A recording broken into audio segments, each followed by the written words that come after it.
Hi guys, welcome to week 6. Hopefully you're all relieved that you're finished with Bag of Skills Part 2 and you're ready to move on and start on Bag of Skills Part 3, which is the last part, and get the work done for this week. So this week, what do we have to do? Pretty similar to last week. Reading 2 chapters, chapter 9 and 10.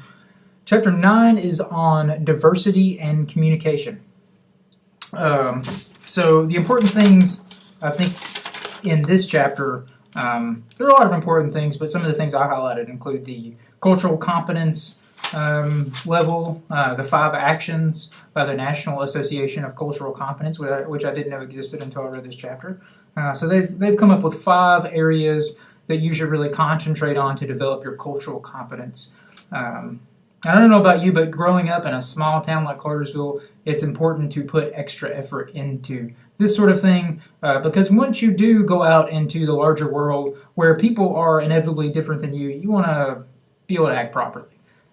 So, key point in that chapter, key 1, the positive and negative stereotypes. This is a pretty big one. I think it's pretty important. I hear people use and misuse these things all the time, both of these kinds of stereotypes, because they're not aware of it. So you want to be aware of these types of things and how they're both bad. They're both a bad idea. And hopefully that this will drive that home for you. And this key is also connected to one of your discussions this week, so pay special attention to that.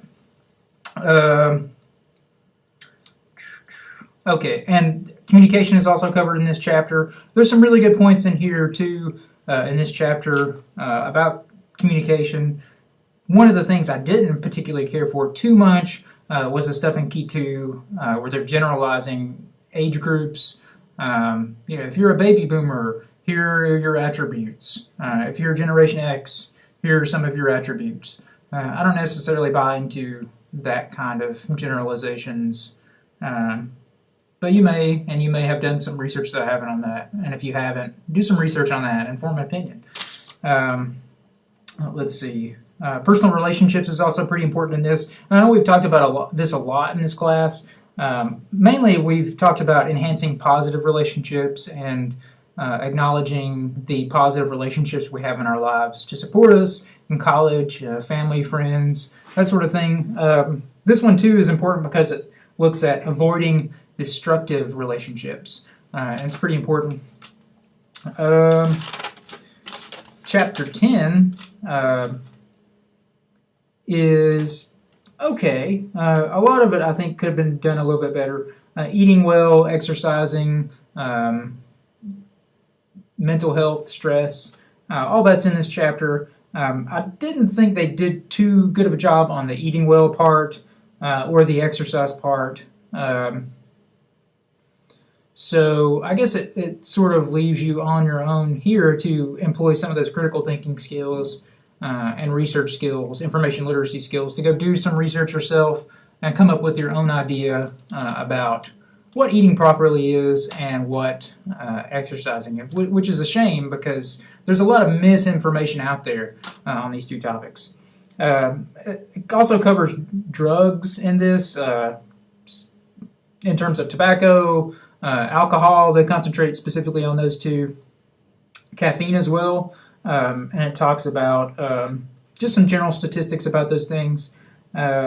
Basically, drink moderate amounts when you're in college or whenever, and also highlights some effects of drugs there have on you in a chart, a nice little chart. But basically, it's going to tell you avoid caffeine, drink in moderation, don't smoke. Okay, and the last one that it covers in that chapter is sexual activity in college, sort of. But really, hopefully you guys learned a lot of this in your health classes in high school already. And you should already know all this. If you don't know some of this, you will after you read this chapter. So read over it. These chapters aren't too long. Hopefully you'll get something out of those.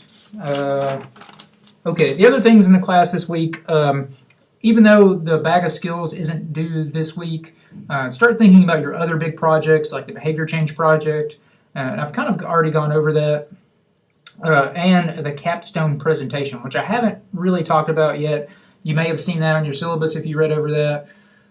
But that is a presentation that's going to be due the last week of class, and you'll have to make an appointment with me to do that. And it's just a 10-minute presentation. It's not really about your presentation skills. It's more so about reflection on the class and making connections between what you think you've learned and how you're going to use that in the future. So it's reflection and action. How am I going to use these skills? If you learned any skills, I guess your presentation could be like, I should have learned this, but I didn't because the book was bad, or this and that. Add some of that in there too. Both of those descriptions are, yes, this side, you can see them under the important links, description to both of those assignments. If you have any questions, as always, post those on the discussion FAQ, and we can all see those there and answer those there.